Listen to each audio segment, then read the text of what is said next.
Hello, everybody. Welcome back to the world of Wraith. I got with you guys again on a quick market watch. First things first, this is not financial advice. The economy has been going crazy. You do what you want with your money. You do what you want with your grandma's retirement fund. You do what you want with your 401k.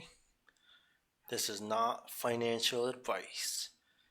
Put all your money in finding the One Piece, and this is not financial advice. All right, let's get into it. Balance of Justice. Back when all the books got burned and all the draw cards went to the Living Legend format, this dipped to like 80. Rainbow foils are like steadily at 150. After these sell, it's just gonna be pretty close to 200.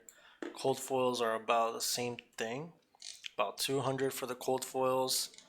I think as the game progresses, they're gonna give us more decks that draw twice in a turn, but it's not gonna be super common. I think it's gonna be more controlled. Things like Puffin, I think will definitely be able to draw twice per turn. Syndra, when Aurora leaves the format, I think Syndra can get really a huge boost because I don't think she's better than Syndra right now. I think there's no reason to play her. But if she does Ancestral to draw a card in +1, and she gets her mass trigger. Balance of Justice is on. This is always good against Brutes. It's even good against Prism. So it might be worth, getting your copy sooner than later. I don't know if this is going to get reprinted anytime soon. Um, the treasure pack is leaving a lot of uncertainty, but I think there's a keynote coming up this week. So maybe they'll talk a little more about what's going to be inside that treasure pack for the new set. But I think if you're a competitive player and you don't own balance, it might be better to get it soon because I think it's only going to go up. That all you got looks like it just spiked. It's about $30. One of my old videos, I was recommending getting this as a generic you should own. I think it was like around 15. Yeah, 14 on the market. All non-foils. Let's see if there's any foils. One rainbow foil for $50, and then this person is smoking on the valley. 500. I don't know. I don't even know why this is here. This person's smoking on the magic. 999. Anywho, if you don't got it, that's not all you got. But it's a great generic staple. Might try to trade for it. See if you can get a good deal off someone to get your playset. It's a great card for many formats. Hold the line. I think this is where that all you got kind of was. It was hovering around this range, right? This is essentially a blue sink below, D-react that blocks for 2, but if they've drawn 2 or more cards, prevent the next 3 damage that would be dealt to your hero. So I'm talking about Puffin and Brutes.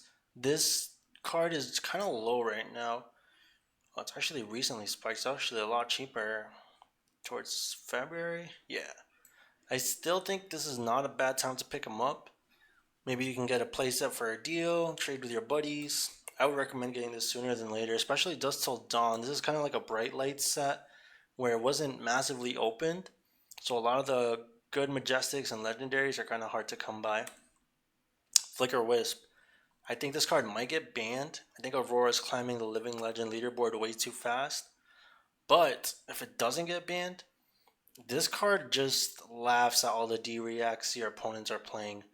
I think there was a point as soon as the new Armory deck came out, general consensus was we don't need Flicker Wisp anymore. The deck's so good, just on its own.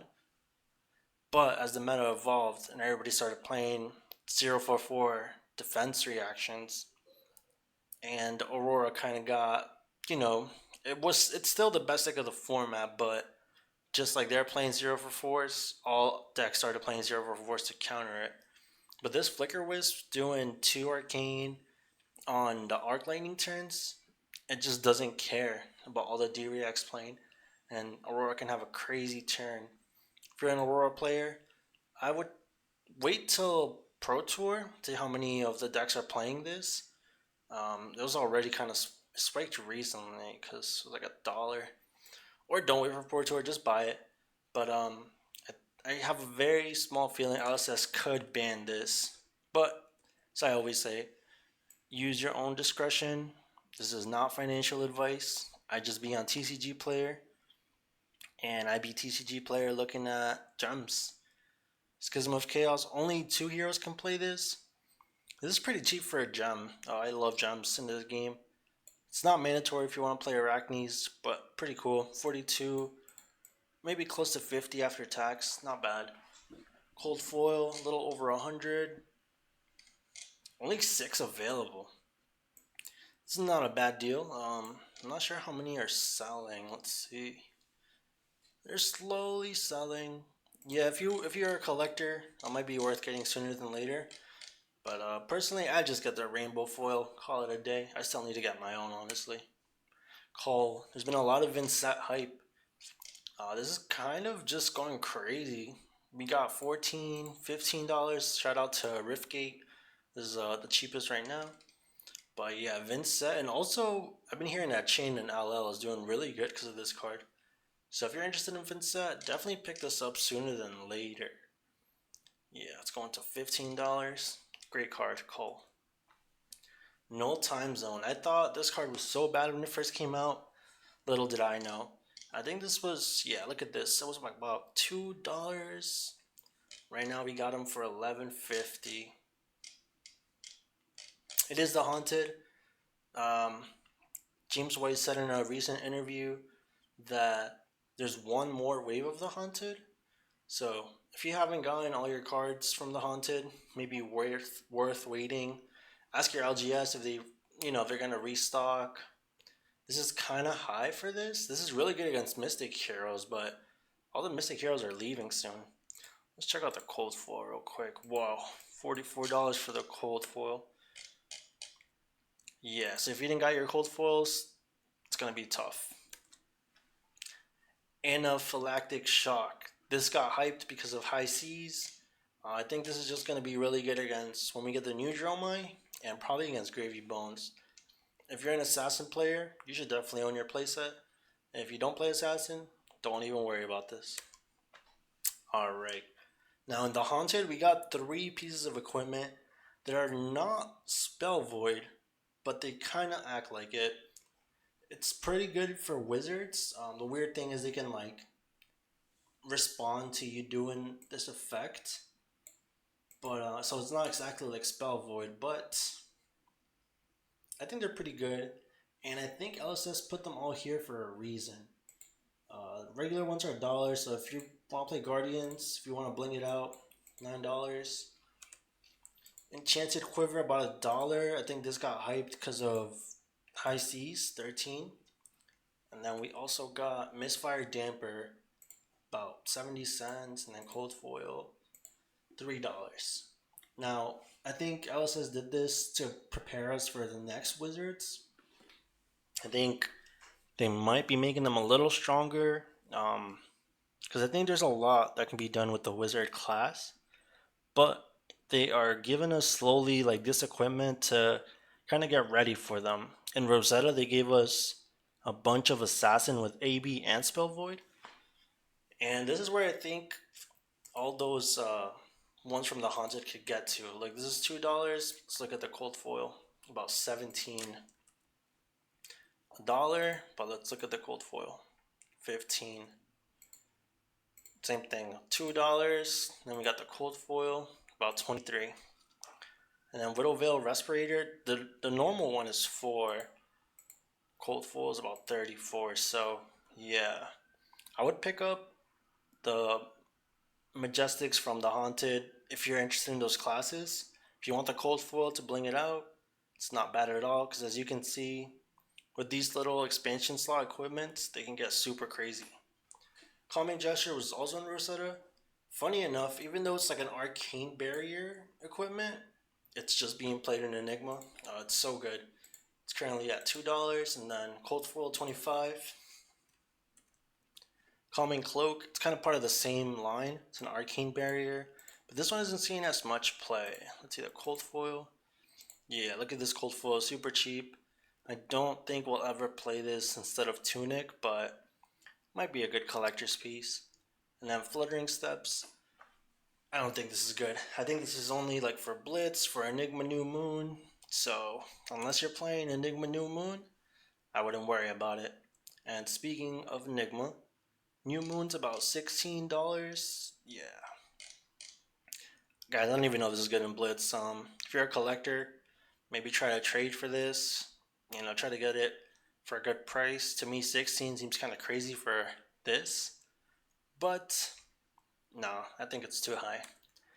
Now this is crazy. This is a Marvel. For all of you that don't know, you have to get a box of Part the Mistwheel, and within the box, you have to get lucky and get a pack.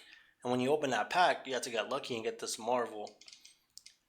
There's one sale at 1,600, and then 2 listings. I don't know if these will ever sell. I would definitely not be buying this, but yeah, it's out there. The closest thing we have to Enigma New Moon is this Emperor. Look at the rainbow foil for about $5, probably even, yeah, $5 with shipping. I think Enigma New Moon could get around here, possibly. Maybe not. It's a lot harder to get Enigma New Moon, but these Blitz heroes, they don't see too much play. The Marvel Emperor 625. If I had one of these, I would just try to sell it. Unless you're a big time collector, I would just try to sell it. Look at this 9.5 for after tax, definitely 7,000 plus. I don't think this is gonna sell, but I'm wrong in my market watches. I can't tell the future. Somebody might buy it, but I would not recommend buying it. I would recommend buying Arcanic Fortress, a generic legendary. It's about $22. Generic legendaries are amazing. I think this is a steal. I think this is slowly hinting at a full Arknight equipment. So once all 4 pieces are out, this could be super strong. But who knows how long that'll be. I think this took about 4 or 5 years to come out. We got the headpiece like the second game of the set. Yeah, if you don't have it, buy it. If you do have it, you're chilling. Call to the grave. After all the hype, after this card went to $50 to the moon, I don't know why it says 20 non-sold, because I know for a fact a bunch sold. Let's see. Alright, this graph is bugged. That's how you know that a lot of things have been moving. Look at the rainbow selling for 42. Seems like 30 is a pretty stable price. I would try to get some sooner than later. I think if Gravy Bones does good, this could easily be like a $40, $50 card. Last, I got Count Your Blessings, the red. It's pretty cheap, about 50 cents. Slowly going to $1.